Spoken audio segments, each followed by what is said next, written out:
Hey, Know Why listeners, have you ever looked at people who are involved in a certain social cause or political party and asked yourself why their movement seems almost religious in nature or maybe even cult-like? Have you ever thought very deeply about the story that you're living in? And I don't mean an imaginary story in your mind or a daydream, as nice as those can be sometimes. But we're all living according to a story of reality, either one that we are telling ourselves or one that we have been told and accepted, sometimes subconsciously. But once you realize what story you are operating according to, and once you learn how to evaluate the stories that other people are telling themselves, the world starts to make a lot more sense. And since this is the Know Why podcast, I wanted to evaluate the story idea and really talk about how we can understand this, because I think it will help us understand the why behind our own beliefs and the why behind others' beliefs and actions better. I know applying this framework that I'm going to talk about today has certainly helped me understand the world more clearly, and I'm excited to dig into it with you over the next few minutes, and hopefully it'll be helpful for you as well. Just a reminder, if you listen to the Know Why podcast, then go ahead and give us a rating and a review wherever you listen. Share it with a friend. It would be really helpful to spread the word about the Know Why podcast if you did those things. So let's talk about some of those stories. A minute ago, I asked whether you had ever observed or noticed a social cause or political movement that seemed religious or even cult-like in nature. And when I say cult-like, I really do mean like a cult. Like there are certain questions you are just not allowed to ask. As you probably know, because I've cited them here many times before, I really appreciate the free press and a lot of the journalism that they do, including the podcasts that they put out.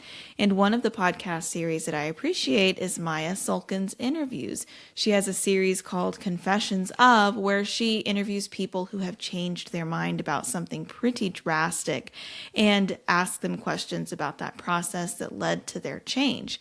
And so there are two examples that really stuck out to me as I listened recently. One is an interview with a former climate activist, and the other is an interview with a former pro-Palestine activist. And both of them talked about how in those movements, questions weren't tolerated. Instead of investigating doubts or other takes or facts that seemed to be contrary to what the prevailing talking points of the movement were, then questions were dismissed with propaganda or dismissed as propaganda of the other side. And again, really digging into those questions and disproving them or reevaluating them based on the evidence, that just wasn't a thing. So this is a quote just to kind of exemplify that and say that I'm not making that up. This is what the people who were in the movements themselves are saying. Here's one from Taryn Thomas. She was a college student who was very involved in the pro-Palestine college campus protests until she was able to actually go to Israel on a trip and see a lot of evidence that she had never seen before. She said there was just like a mob mentality, and there wasn't necessarily like true critical thinking and truly dissecting what these slogans mean. What you know, from the river to the sea, Palestine will be free. Like, what does that mean? Okay, another quote is from Lucy Biggers. She works for the Free Press, but for a long time she was a climate change activist who worked as a social media journalist with Now This. She says, when I was in the climate movement, I got my identity from being a good person and from being on the right side of history. And so I identified with that. And so good people don't question the climate movement. Good people don't listen to fossil fuel shills or defend fossil fuels. Good people don't question the climate narrative. And so what she's saying is, if you were in that movement and you wanted to be considered a good person, then there were certain questions you just didn't ask. There were certain doubts you just didn't express. There was even certain scientific evidence or alternative facts that you weren't even supposed to mention. And the whole part about her being a good person, I want to dig into that a little bit more in a moment. But maybe you're thinking of, and there are so many examples of some social cause that you've observed, or maybe something that you've even been a part of, maybe even a sort of religious group or political group that you've been a part of, where you're not allowed to criticize that person. You're not allowed to ask that question that exposes that there may be a doubt or another side to the story. And we see this especially when it comes to, I think, what has become really popular or accepted as mainstream values in our culture. So there are all these examples of people who aren't allowed to ask questions or challenge the narrative of whatever culture or movement that they're a part of. And so we might just say, well, that's just cancel culture, or that's political correctness. But there's that common theme running throughout a lot of these different kinds of movement, even on opposite sides of the political spectrum, that says you just can't ask questions. And if you do, then that makes you a bad person. Well, why is that? It all has to do with the story of reality that people are telling themselves and the story of reality that they are operating within. And so many of the ways that people are living today are explained by a very simple formula that I'm going to share with you in just a moment. This is one of the things that has been most helpful for me, but once you see it everywhere. And what you realize is that everybody is actually trying to ask and answer the same fundamental questions, but depending on what their worldview is or the story of reality that they are telling themselves, their answers to those kind of three main fundamental questions are going to be slightly different. So let's talk about worldview evaluation. I'm going to give full credit where credit is due. This comes from Nancy Pearcey's book, which came up in the interview I did with John Noyes a couple weeks ago, so you'll recognize the title, Total Truth. I read Nancy Pearcey a long time ago for the first time in her book, Love Thy Body, when it came out. I think that was around 2017. It's great. This is my second book of hers to read, and it is also excellent. And the reason I am reading it right now, I'm on the last section, is because I had to read it for a class I'm doing for a master's program that I'm in. I'm so thankful that it was assigned because it has been extremely helpful in clarifying and understanding the Christian worldview and understanding how the ways that we think about the world that are just honestly inaccurate. Okay, so here's what she says. Every worldview or ideology has to answer the same three sets of questions. Question number one, creation. Where did it all come from? Who are we and how did we get here? Question number two, fall. Okay, what has gone wrong with the world? Why is there warfare and conflict? Question number three, redemption. Every worldview has to instill hope by offering a vision of redemption, an agenda for reversing the fall and setting the world right again. Okay, so again, those are the same three questions that every worldview is trying to answer. Every story about reality that is being told, that is being lived out by people, is answering these three questions, even if we don't realize it. Creation, where did we come from? How did we get here? How did everything start? Number two, the fall, okay, what went wrong? And number three, redemption, how do we fix it? Those are the three questions that every worldview is trying to answer. She gives an example of a breakdown of how Marxism answers these three questions. So let's look at that. Okay, what is Marx's counterpart to creation, the ultimate origin of everything? Self-creating, self-generating matter. Okay, so it's Darwinian. What is Marxism's version of the origin of suffering and oppression? The rise of private property. And so how do we set the world right again under Marxism? Revolution. You have to overthrow oppressors and recreate the original paradise. So when you look back at the root of Marxism, you see that, well, if you believe that everything kind of just evolved and then the problem began with certain people gaining more power over others through the rise of private property, then the only solution is to eliminate that. And that's why you see so many people advocating for socialism today. So another one that people probably aren't, maybe throwing the name around quite as often as Marxism, but is Rousseau. So Rousseau's philosophy is something else that Pearcey breaks down. And so what's the starting point for Rousseau's philosophy? The state of nature, what went wrong, society or civilization. And so what's the source of redemption? The state. And so one of the things that Rousseau actually advocates for is breaking down every social or civilized institution, including family ties, community ties, and everybody just reverting to this state of nature where we're all neutral and we have to interact with each other based on contracts, because any sort of familial tie or community-based tie or bond is restrictive to our state of nature. I think it's important to emphasize how much this philosophy undergirds both sides of the political spectrum today, especially this American idea of autonomy, the autonomous self. So this is something that I've talked about with regard to the book, The Dignity of Dependence, and it is just an upside down way of thinking about things like our connection to family and to society as a whole. I think conservatives tend to take this philosophy and take it very much individualized, like I'm going to pull myself up by my bootstraps and I'm not going to depend on anybody, and I don't want to be dependent and I don't want to be needed sometimes. On the more liberal side, it is acknowledging that there is need, but again, instead of turning to the family or the local community, it is the assumption that the state is the one that is supposed to provide for individuals. And so this is a quote that Pearcey includes in her book from Michael Sandel. His book, Democracy's Discontent, says the background belief of modern liberalism is the concept of the unencumbered self, by which he means unencumbered by moral or civic ties they have not chosen. In liberalism, the individual exists prior to its membership in moral communities such as marriage, family, church, and polity. The self is even prior to any definition of its own nature. Thus, for liberalism, the core of our personhood is our ability to choose our own identity, to create ourselves.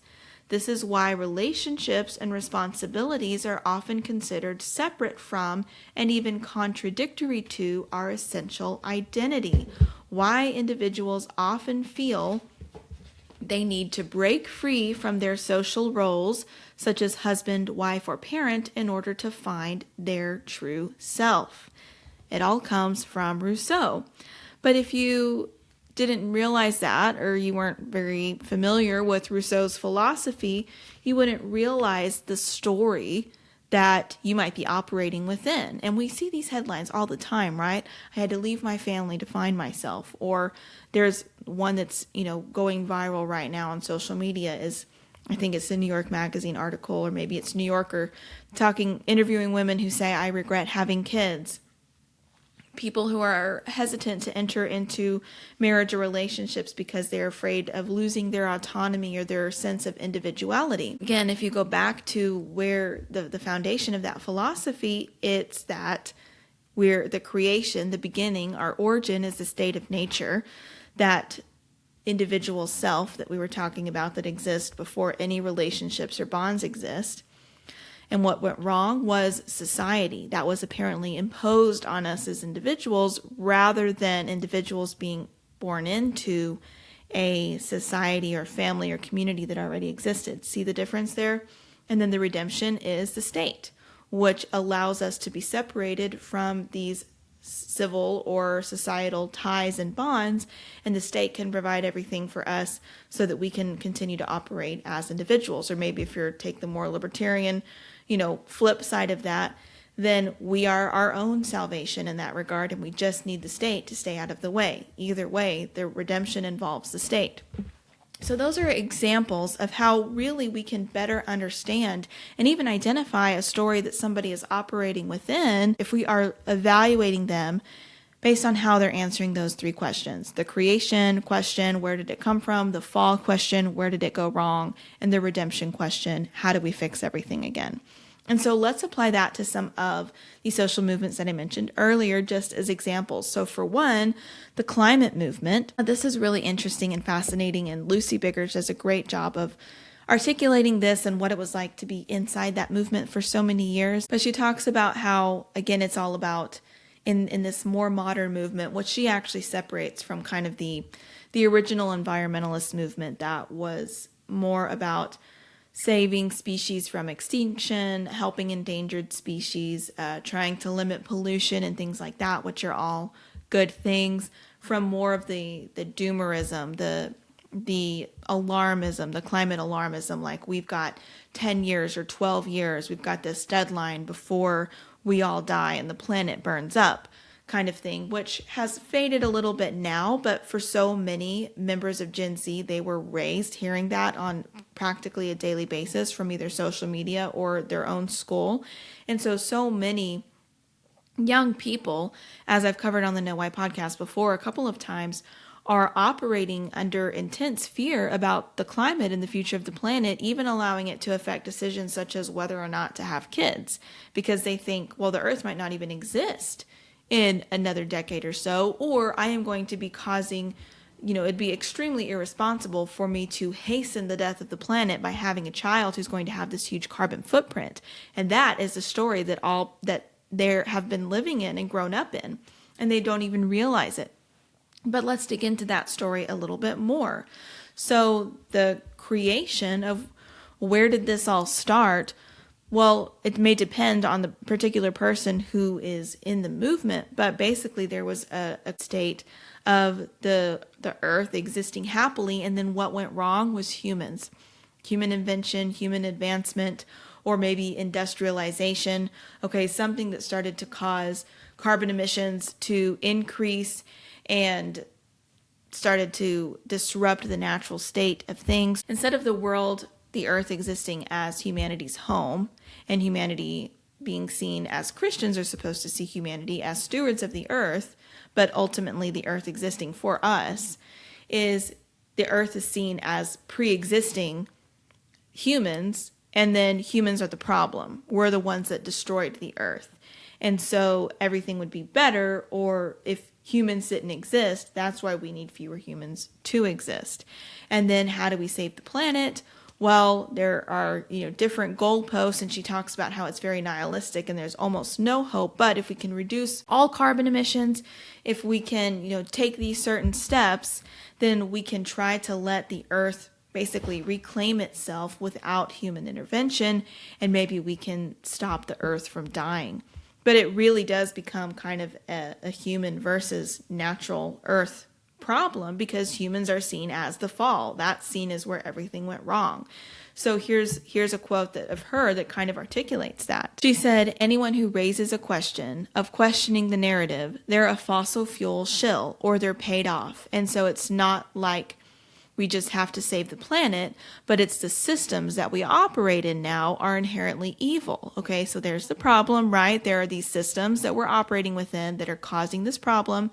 And if we just got rid of them, redemption, we could live in a utopia where everyone would be living peacefully off the land and we would have harmony. She talked about, again, communist and Marxist undertones, which is true, because if you go back, then what you had to identify within the Marxist story was the rise of oppressors. And so in this version, humans are the oppressors of Earth. And so if we can get rid of, and even more so, certain humans like capitalists, politicians, the rich, those, wealthy nations, white people, colonizers, those are the problematic people. Those are the problematic humans. And if we can just put them in their place through revolution, climate revolution, then we can overthrow those systems. And as she's saying, then you can have peacefully living off the land, utopia, have harmony. That's what would pull people in. So that's the story. For the other example, now this is extremely complicated, so I don't want to seem like I'm being reductionist here, but again, there is kind of that oppressed and oppressor story that is being told with the pro-Palestine protest, especially when Israel had just been attacked. And many, I think, American college students specifically were caught up in this because they were being told a story of how Palestinians had been oppressed by Israel. And so Palestine was existing peacefully until Israel invaded and occupied. So there's origin, problem. Redemption is that Israel needs to be eradicated or kicked out of Palestine from the river to the sea. Palestine will be free. Okay, so there's an example of kind of on a small scale, that creation, fall, redemption story within the pro-Palestine protest. And so Taryn, who was the girl I quoted earlier, who was the former pro-Palestine activist, who kind of left that movement after she started questioning it, said that as a Black woman, at first she was pulled in because she naturally wanted to side with the people who seemed to be in the minority, the people that she was told were being oppressed by the oppressors, because it seemed like the civil rights movement, the civil rights story all over again, when in reality it was much more complicated and in some cases even reversed. And she was able to learn the full truth and the history and the complications of the conflict and the thousands of years of this ongoing story to really understand a more truthful narrative and with that particular issue. So we can understand the stories that people are living within if we just ask, okay, where do they think everything started? Like, what's the origin state here? What's the thing that went wrong? And what do you have to do to fix it? And this also goes into kind of this religious zeal or cult-like element or spiritual element that a lot of these things take on. And I believe there's a reason for this, and it is because we were made to be religious. You can look at social science. It shows that people who are religious tend to be happier and more fulfilled. And I believe as a Christian, it's because we were made to have a relationship with God specifically. And even people who say they're not religious, they're finding that same level of commitment or zeal in another story. If it's not a religious story, if it's not a story that connects them to God, they are still applying those same fundamental questions of where did we come from, what went wrong, and how do we redeem ourselves, or how do we find salvation. They're applying that to their lives, and they're trying to find the answers in other places. And so Lucy Biggers, who was the former climate change activist, that's literally what she said, is that there were spiritual undertones to the movement in her experience. And one of the things she said was that when she was buying into this, and we hear about intersectionality, right? So a lot of these social causes, they claim to intersect because they're all kind of different versions of the same story. But she was believing the narrative that she was, by nature, without anything she could do to help it, she was an oppressor because she was a white woman from America. So she was a part of an oppressive system. And this is her quote. "And I'm realizing, like, oh my gosh, I'm an oppressor by being a white woman and from America. And so I need to atone for my sins by pushing and being part of this movement. And that is what makes me good." And so you see, even in her own life, maybe she didn't even think it was spiritual or eternal. I don't know what her religious beliefs are, if she has any religious beliefs, or if she had at the time, and if that's changed. But in a certain sense, she was believing that there was a sin, that she was part of it just by who she was and where she was from, and that she needed to atone or achieve some sort of salvation by participating in this movement. And as she goes on to explain in the interview, even as she had doubts, she would push them away because good people didn't have doubts. Good people didn't ask those questions. If she doubted or challenged this narrative, she wouldn't be a good person anymore. And so I think if we realize that some people are living in that kind of reality, you say, why are they so dedicated to this? Why are they believing something that is, seems to me so clearly crazy?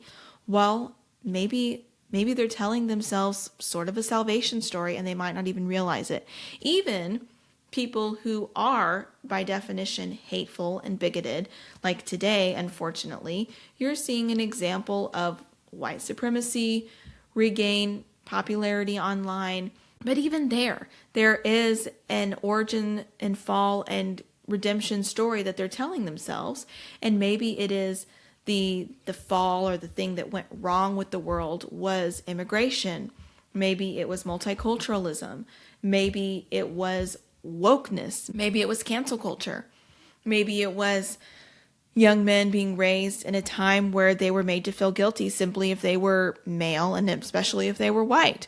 And so instead of responding to that based on a pre-existing set of religious values, they might not have had those. And so then they just decided to swing to the opposite. So the problem is that this kind of far left or progressive ideology started to exist and affect my life. And so the redemption, the way to fix that is to go to the opposite, to stop immigration, to start discriminating again, or to just take the opposite view of everybody on this side of the political aisle, because the only way to rectify it is to be as different from them as possible. So even then, as odd as it may seem, there is this kind of underlying sense that I'm being good in my understanding. I'm fighting this evil and trying to seek redemption and salvation in a way by doing this other thing that I think is rectifying what went wrong with the world. Now, the problem with both of the kinds of examples that I've given today, with more like leftist social movements, which I focused on along, and then the extreme reactions that we're seeing today, which are on the far right, is that they are fickle. They're based on things that are rapidly changing and that change throughout culture. And so if you are basing your values, if that is the story that you're telling yourself and that you're living within, then nothing you do is ever really going to be enough to fully redeem the problem. And here's the scary thing. Research has found that the majority of Gen Z actually believe that what is morally true changes over time, that morals change. And it's true that society's values change. That's absolutely true. I mean, 150 years ago in the United States, it was totally acceptable to see Black Americans as less than. And there were some brave people who resisted that, but the popular opinion was that it was okay to discriminate against certain people based on their skin color because they were less human than people of another skin color. And in fact, that's not just in America, that's been the norm around the world for all of human history. Women are less than, children are less than, an ethnicity or a race or a skin color that I don't like or that is different than me is less than. So yeah, absolutely, values change. But is there absolute truth? Or do we just go along with the culture? Because if you're going along with the culture, all of this stuff about canceling people from the past because they don't live up to our current cultural standards, that actually doesn't really hold up because, well, they were living according to the moral standards of their time, weren't they? So can we really judge and say that they were wrong? And what about in 100 years? What if there's some new development or discovery or some new opinion that's popular at the time? So many people, including the people that I've quoted here, have said that they wanted to be on the right side of history. Well, you won't know if you're going to be on the right side of history because you won't necessarily be around when your history is being told. And depending on how society goes, how culture goes, then maybe you're going to be on the wrong side of history. And maybe the values that you're fighting so hard for now aren't going to be the values in the future. Wouldn't it be nice if there was some absolute moral standard that you knew was right, whether or not the culture happened to agree with it at that moment or not? And so this is why I think a lot of people who get caught up in these social movements, there is a lot of anxiety and there is a lot of atonement of trying to apologize for the ways in which you might have been wrong because you're constantly trying to play catch up and rectify what's wrong with the world, and what's wrong is changing. So people are seeking answers. They're seeking answers of origin. They're seeking answers of what went wrong, and they're seeking answers of how do we fix it, and they're trying to make sense of it. But without any absolutes to tie that to, then the goalposts and the versions of those stories and the aspects of those stories that we're focused on and what we really need to do for redemption or to fix it or to save the planet or XYZ, it's always going to be changing. So let me talk about the creation, the fall, and the redemption story of the Bible, of Christianity, which is what I believe to be the true story of reality and the story that makes the most sense to live in. Number one, creation. God created the universe. He created human beings, and he created human beings in his image. In short, that means that we reflect God on earth. We are his representatives, and we share aspects of his nature. God is a creative God. He created the universe. Therefore, we are creative. God is by nature a relational God within the Trinity, Father, Son, and Holy Spirit. And that's a complicated theological concept that I won't explore here, but it's taken for granted in Christian theology. And so if God is a relational nature, if God is relational by his very nature, then humans are relational, which explains our need for relationship and love and connection with other people, namely with God. Humans were created to steward and care for the earth.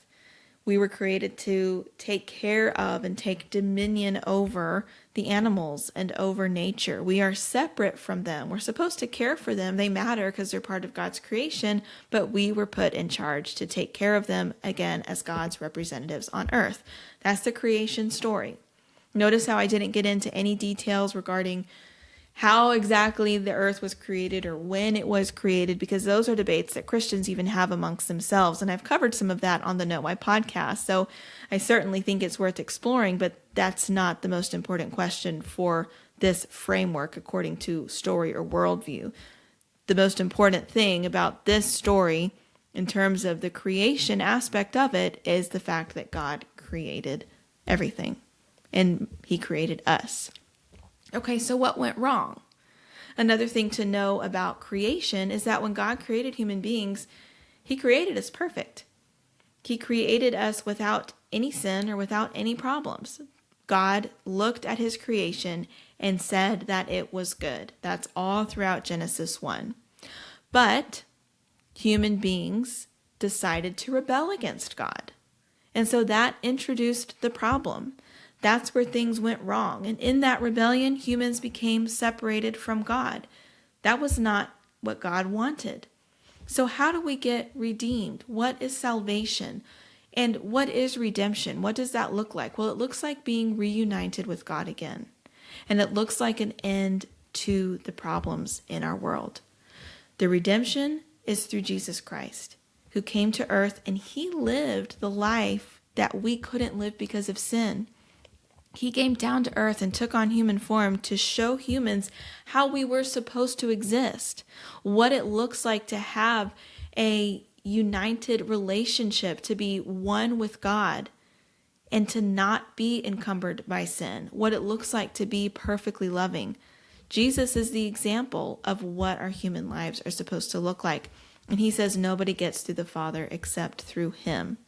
So Jesus defeated the thing that we brought into the world when we rebelled. When Adam and Eve rebelled by disobeying God, that introduced death into the world. Jesus defeats death when he is crucified and raised back to life. And so that is a very important aspect of Christian theology. If you say, oh, I appreciate what Jesus said, or I follow his teachings, or I believe in God, but I don't really believe in the resurrection, well, then you're not a Christian. Because you can't have redemption in the Christian story if Jesus isn't actually defeating death and coming back to life. And if you want to know more about the resurrection, then I'll link an episode where we've talked about historical evidence for the resurrection. And yes, I said historical evidence, and it's fascinating. So that's redemption.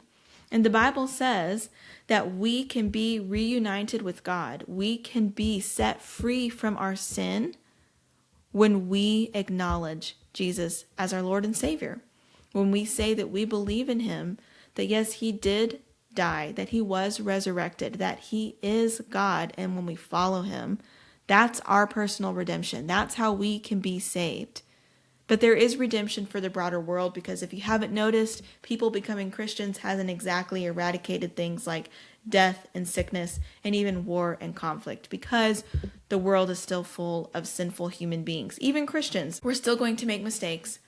The point isn't to become a good person or to have your good works outweigh the bad. The point is that because of sin, because of what went wrong, we actually can't be good enough to earn our way into heaven. That's why we have to have Jesus.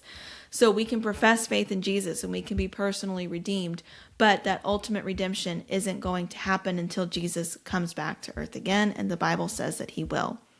And there will be a time when all of creation is redeemed, all of sin is eradicated once and for all, and the earth can be, and the universe can be the way that God intended it to be in the first place, which is in relationship with him, perfect, no death, no sin, no war, no conflict. And that's the story that Christians are operating within, or at least that's the story that Christians should be operating within. And when you're operating within that story, that worldview explains a lot, because it explains why certain people oppress others, not because certain classes or races of people are inherently worse than others, or that human beings were inherently morally worse at some point in history than we are now, or that we are worse now than we used to be. It's because of sin. If you want to understand why certain things work, why are people who are regular church attenders, who are religious, who are in healthy relationships and have a community of people that they're close to, people who are generous, like why are these people the happiest? Why are people who live according to kind of like these flourishing metrics that we see in the global flourishing study? Why does that work? Well, if you go to Genesis and you see how we were created, then it lines up. And then there are objective truths, so it actually eliminates a lot of anxiety and a lot of questioning whenever you live according to this story, because you're not basing your values on what is popular or even what you think. You're basing them on what is morally and absolutely true according to God's word. Because if you accept that God is a creator of the universe, including of human beings, then it makes sense that you would accept what he says is right and wrong as actually being right and wrong. Who else would know other than the creator of everything? If he created humans, he knows that how we best flourish and how we best operate and what is best for us and what is right. So you can say, well, I don't believe that that's right. And it's not my personal belief. It's not my personal values. That's another point that Nancy Pearcey makes, is that we talk about values so often, and those are actually subjective things. You can say, I value a clean house, and somebody else can say, well, I don't. I value having free time to do whatever I want instead of cleaning my house all the time. And those are actually subjective claims, okay? There's not really a whole lot of morality attached to either of those. But if you say abortion is right or abortion is wrong, well, that's an objective truth claim. And I might not necessarily want one or the other of those to be true. It just is true. I'm just living according to reality. You may, whenever you're angry at somebody, you may not want more murder to be morally wrong, but it is, because that's reality. You may not want to live in the biological sex that you were born into because you feel like it doesn't fit your personality very well, but that's your body. That's who you are. It actually takes a lot of the anxiety and the questioning and the uncertainty away, because it just says, here's how it is. You don't have to convince anybody that it's your opinion. It's just the truth. So I wanted to end on that note because it helps us to really understand that our worldview isn't something that we have to create. And if we do try to create it, we're probably not going to create anything original. We're just going to accept and maybe slightly adapt some version of the story that the culture is trying to give us. And it's a lot of hard work. One of the things that Andrea Crum said when I interviewed her on the Know Why podcast last year, and I reference this all the time because I think it's so valuable and so true, is that the world right now, the reason why there's so much anxiety, well, there are a lot of reasons for that, but there isn't really a moral order. People are, again, trying to make sense. They're trying to answer these fundamental human questions of creation, fall, and redemption based on cultural clues. And guess what? They're changing all the time because cultural values change. And God brings order, and that's peace. He makes order out of chaos. And when we live according to the story that is true, it eliminates so much of the uncertainty, so many of the questions. And that's not to say that there aren't still questions or that you won't have any more questions to ask about that. And unlike a cult, you're encouraged to ask them. And that's part of what the Know Why podcast is all about.